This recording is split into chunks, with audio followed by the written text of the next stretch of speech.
Всеки ден виждаш съвършенството, снимки, видео, филтри.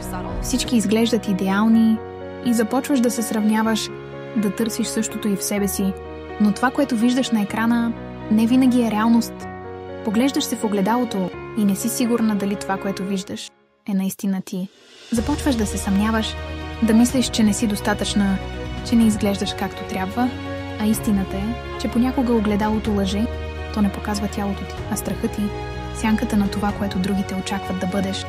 Започваш да броиш всяка хапка, да мериш, да се контролираш, да се наказваш. Калории, сравнения, снимки. Един безкрайен кръг, от който трудно излизаш. И колкото повече гониш съвършенството, толкова повече се губиш по пътя. Анорексията и булимията не са прищявка. Те не са избор. Те са болести, които тихо крадат сили, радост и живот. И зад всяка усмивка може да стои битка, която никой не вижда. Но промяната е възможна.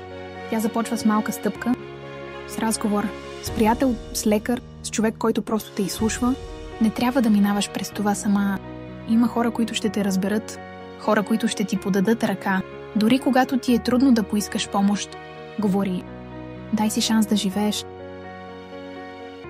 Да се погледнеш пак и да видиш човека, който заслужава любов.